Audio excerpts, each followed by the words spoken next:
നമുക്കിന്ന് നല്ല ഒരു പയർ മെഴുക്ക് പുരട്ടിയുടെ റെസിപ്പി നോക്കാം. അതിനായിട്ട് 1/2 കിലോ പയർ കഴുകി ചെറിയ പീസാക്കി എടുത്തിട്ടുണ്ട്.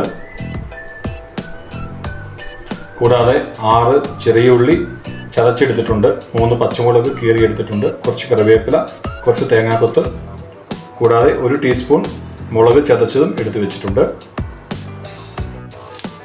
പയർ മെഴുക്ക് പുരട്ടി റെഡിയാക്കാനായി ഒരു പാത്രം അടുപ്പത്ത് വെച്ച് കൊടുത്ത് അതിലേക്ക് പയർ ചേർത്ത് കൊടുത്തിട്ടുണ്ട്. ഇതിലേക്ക് ഒരു 1/2 ഗ്ലാസ് വെള്ളവും ഒരു 1/2 ടീസ്പൂൺ ഉപ്പും അല്പം എണ്ണയും ചേർത്ത് ഇളക്കി ഇത് മൂടി കൊടുക്കാം. 5 മിനിറ്റ് കഴിയുമ്പോൾ നമുക്കിത് മിക്സ് ചെയ്തെടുക്കാം. പയർ നന്നായിട്ട് വെന്ത് വന്നിട്ടുണ്ട്. ഇനി നമുക്കിത് വേറൊരു പാത്രത്തിലേക്ക് മാറ്റി കൊടുക്കാം. വീണ്ടും പാത്രം അടുപ്പത്ത് വെച്ച് കൊടുത്തിട്ടുണ്ട്. നമുക്ക് കുറച്ച് വെളിച്ചെണ്ണ ചേർത്ത് കൊടുക്കാം. വെളിച്ചെണ്ണ ചൂടായിട്ടുണ്ട്. 1/2 ടീസ്പൂൺ കടുക് ചേർത്ത് കൊടുത്തിട്ടുണ്ട്. അടുത്തതായി തേങ്ങ ഇതിലേക്ക് ചേർത്ത് കൊടുത്തിട്ടുണ്ട്. നന്നായിട്ട് മിക്സ് ചെയ്ത് ഒരു ബ്രൗൺ കളർ ആവുന്നവരെ വഴറ്റിയെടുക്കാം.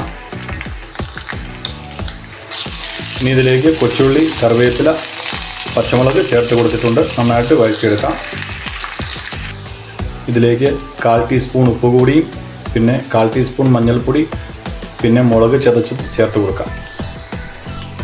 നന്നായിട്ട് മിക്സ് ചെയ്തെടുക്കാം. ഇനി ഇതിലേക്ക് പയർ ചേർത്ത് കൊടുക്കാം. 1/4 ടീസ്പൂൺ കുരുമുളക് പൊടി കൂടി ചേർത്ത് കൊടുത്തിട്ടുണ്ട്. നന്നായിട്ട് നമുക്ക് മിക്സ് ചെയ്തെടുക്കാം. അങ്ങനെ നമ്മുടെ മെഴുക്ക് പുരട്ടി റെഡി ആയിട്ടുണ്ട്. എല്ലാവരും ചെയ്ത് നോക്കി അഭിപ്രായം പറയണേ. Thank you.